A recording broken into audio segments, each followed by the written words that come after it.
ಯಶಸ್ಸಿನ ರಹಸ್ಯ ಏನು, ಎಷ್ಟು ತಾಸು ಓದಬೇಕು, ಹೇಗಿರ್ಬೇಕು, ಏನ್ ಮಾಡ್ಬೇಕು ಅಂತ. ಆದ್ರೆ ಅಷ್ಟು ತಾಸು ಓದಬೇಕಾಗಿಲ್ಲ, ಅಷ್ಟು ತಾಸು ಕೆಲಸ ಮಾಡ್ಬೇಕಾಗಿಲ್ಲ. ಮಾಡುವ ಕೆಲಸವನ್ನ ಮನಸ್ಸಿಟ್ಟು ಮಾಡಿದ್ರೆ ಆ ಕೆಲಸವನ್ನ ನಾವು ಸಂಪೂರ್ಣವಾಗಿ ಏನ್ ಮಾಡ್ಬೋದು ಅಂದ್ರೆ ಸಾಧನೆ ಮಾಡ್ಲಿಕ್ಕೆ ಸಾಧ್ಯ ಆಗುತ್ತೆ. ನೀವು ನೆನಪಿರ್ಲಿ, ರಾಜ್ಯ ಮಟ್ಟದಲ್ಲಿ ನಾನೇ ಪ್ರಥಮ ರ್ಯಾಂಕ್ ಅಲ್ಲಿ ತಗೊಂಡಾಗ ಮಾಧ್ಯಮ ಪ್ರಶಸ್ತಿ, ಕನ್ನಡ ಮಾಧ್ಯಮ ಪ್ರಶಸ್ತಿಯನ್ನು ತಗೊಳ್ಳಿಕ್ಕೆ ಹೋದಾಗ ನನ್ನ ಇನ್ನೊಬ್ಬ ಸಹಪಾಠಿ ಬಂದಿದ್ರು. ಅವ್ರು ಸೆಕೆಂಡ್ ರ್ಯಾಂಕ್ ಸ್ಟೇಟಿಗೆ. ಡಿಫರೆನ್ಸ್ ಎಷ್ಟು ಮಾರ್ಕ್ಸ್ ಇಲ್ಲ ಅಂದ್ರೆ ಒಂದೇ ಒಂದು ಮಾರ್ಕ್ಸ್ ಮೇಡಮ್, ಒಂದೇ ಒಂದು ಮಾರ್ಕ್ಸ್ ರೀ. ನನಗೆ ಒಂದು ಮಾರ್ಕ್ಸ್ ಬಂದಿದ್ರೆ ನಾನು ಫಸ್ಟ್ ರ್ಯಾಂಕ್ ಬಂದ್ಬಿಡ್ತಿದ್ದೆ. ಆ ಒಂದು ಅನ್ನುವಂಥದ್ದು ಎಷ್ಟು ವ್ಯತ್ಯಾಸವನ್ನು ಮಾಡುತ್ತೆ ಅಂತ ನೀವು ಖಂಡಿತವಾಗ್ಲೂ ಯೋಚನೆ ಮಾಡ್ಬೇಕಿದೆ. ಬೇಡ ಒಂದೇನು ಓದ್ಲಿ, ಅದೊಂದು ಪರೀಕ್ಷೆ, ಅದೊಂದು ಕ್ವಶನ್ ಬಿಟ್ರೆ ಏನಾಗುತ್ತೆ, ಇದೊಂದು ಚಾಪ್ಟರ್ ಓದ್ದೆ ಹೋದ್ರೆ ಏನಾಗುತ್ತೆ. ಬಹುಶಃ ಪ್ರಸನ್ನ ಕುಮಾರ್ ಸರ್ ನಾನು ಮಾತಾಡ್ತಾ ಇದ್ವಿ, ನಾವು ಓದುವಂತಹ ಕಾಲದಲ್ಲಿ ಪುಸ್ತಕಗಳನ್ನ ಹೆಚ್ಚು ಹೆಚ್ಚು ರೆಫರ್ ಮಾಡ್ತಿದ್ವಿ. ಈಗ ನಮ್ಮ ವಿದ್ಯಾರ್ಥಿಗಳಿಗೆ ಏನ್ ಬೇಕು ಅಂದ್ರೆ ರೆಡಿಮೇಡ್ ಫುಡ್ ಬೇಕು.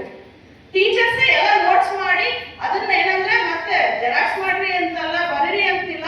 ನಾವು ಸಾಫ್ಟ್ ಕಾಪಿ ಕಳಿಸಿದ್ರೆ ನೀವು ಬಹಳಷ್ಟು ಏನಂದ್ರೆ ದೊಡ್ಡ ಮಾರ್ಕ್ಸ್ ಮಾಡಿ ಸ್ಕ್ರೀನ್ ರೀಡ್ ಮಾಡ್ತೀರಿ, ಹೌದಾ?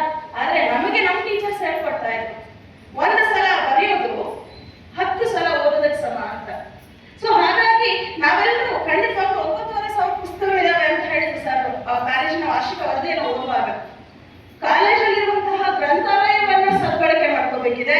ಈ ಕಾಲೇಜಿನಲ್ಲಿ ದೈಹಿಕ ಶಿಕ್ಷಣ ನಿರ್ದೇಶಕರು ಇಲ್ಲದೆ ಹೋದರೂ ಸಹ ಸರ್ಗಳ, ಮೇಡಮ್ಗಳ ಮಾರ್ಗದರ್ಶನದಲ್ಲಿ ಸಾಕಷ್ಟು ಅಚೀವ್ ಮಾಡ್ತಾ ಇದ್ದೀರಾ.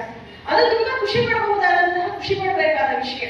ಹಾಗಾಗಿ ನಾವು ಯಾರ ಜೊತೆಗೆ ಹೆಚ್ಚು ಹೆಚ್ಚು ಸ್ನೇಹವನ್ನು ಬೆಳೆಸಬೇಕು ಅಂದ್ರೆ ನಿಮ್ಮ ತರಗತಿಯ ವಿದ್ಯಾರ್ಥಿನಿಯರ, ಸಹಪಾಠಿಗಳ ಜೊತೆಗೆ ಹೆಚ್ಚು ಹೆಚ್ಚು ಸಖ್ಯವನ್ನ ಯಾರ ಜೊತೆಗೆ ಬೆಳೆಸ್ಬೇಕಂದ್ರೆ ಪುಸ್ತಕಗಳ ಜೊತೆ ಬೆಳೆಸಿ.